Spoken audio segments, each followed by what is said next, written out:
Another name has come into the race for governor. Joining us now is State Senator Gary LeBeau. Gary, thanks so much for joining us. I didn't realize how long you had actually been in the state legislature. Well, I've been there a while, but I think on a statewide political basis, I'm a relatively new face. In what way? Well, how many times have I've been on this program a couple times over the course of the years, but I haven't really worked on running for statewide office. It has not been an ambition of mine previously, and now I'm considering it. What was it that did you just decide one day that you wanted to run for governor? Well, I've become frustrated. I've become frustrated with the state of our economy. I am the chairman of the Commerce Committee at the General Assembly, the Senate chair, and I became frustrated with the kind of a lack of vision that we have for a statewide economy. And I believe I have one. I believe it's one of the things I can bring to a race and to really improve the state, to help create jobs, to help create income, to help create value. And it's one of the three things that I think that I can bring to a statewide race. Pretty ambitious, considering we're in a huge budget crisis. Some would say, why would anybody want to jump in and try to tackle that? Well, my whole life has been built on service. As I mentioned, for 36 years I've been a teacher, an administrator. I was the founder of an alternative high school program in East Hartford called Synergy, which is the most successful alternative school program in the Northeast. I've done a variety of things within the schools, mostly teaching, always with kids. And I feel that a time has come where I have spent those years that you mentioned in the Senate and in the House, that I've developed a set of skills, a set of knowledge about the economy. I've been the chairman of the Commerce Committee for the last 12 years. I'm going on my 13th year this year as chair of Commerce Committee. And I have done some really significant things. I was the person who's actually had the first press conference with a Republican, Kathy Cook, regarding the BRAC Commission and trying to ensure that we had a reaction. I was trying to be not reactive but proactive with the BRAC Commission. I was the person who said, let's put $100 million into stem cell research. The first person to say that. I was out front on manufacturing and helping manufacturing in the state, both through a set of programs and by reducing the tax on manufacturers, where we were one of only 4 states in the country that had a tax on manufacturing machinery and equipment. And I worked for 5 years, took 5 years to get that tax eliminated.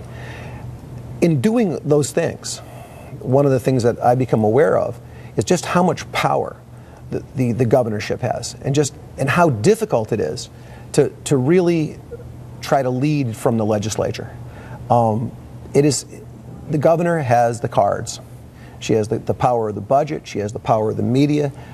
She can go directly to the people, and I think that's important. I think we're in a permanent fiscal crisis in the state, and there are some things that we have to do to fix it. One of them is we have to repair our economy, and we need a vision of a high-income, high-value-added economy.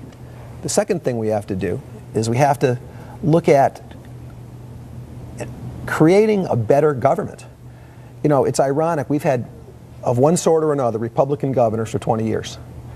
And during that period, and Republicans always talk about having government act like a business.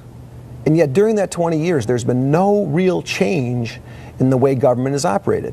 Now, I give the governor credit right now for making some consolidations, but consolidations are not necessarily the answer. What we need is a process that brings people in, that brings in the workers particularly. And we do this in industry. Kaizen, Q groups, quality groups. David Osborne talks about this. It can be done in state government. It's been done in Washington. It's been done in Wisconsin. It's been done in counties that are larger than Connecticut. And we can get more value out of our state government. We can, not just to reduce cost, but to get more bang for our buck. And that's really important. What do you think is wrong with Governor Rell's vision? I don't think she has a vision. I think right now she's a caretaker. She's trying to muddle through. That may be the best thing we can do. One of the things that happened in the year 2005, I proposed a bill that we would set up a strategic planning process for the state of Connecticut. That has, until finally, 2 years ago, the Rell administration embraced that idea. And that's good. But you know when that report is due? The report's coming in June of this year. And we needed that report last year as the economy started falling apart. We needed to, because there's so much that we need to do in the state of Connecticut that can be done better. And that's the kind of, you know, and I really don't want to focus on Governor Rell. I just think it's important to get these ideas out there. And if I do decide to run, these are the things that I'm going to be talking about. These are the things I think it's important to run on ideas.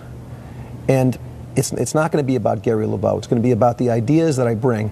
And I'll be happy if somebody else, to some degree, I'd love to be governor. That'd be a wonderful honor.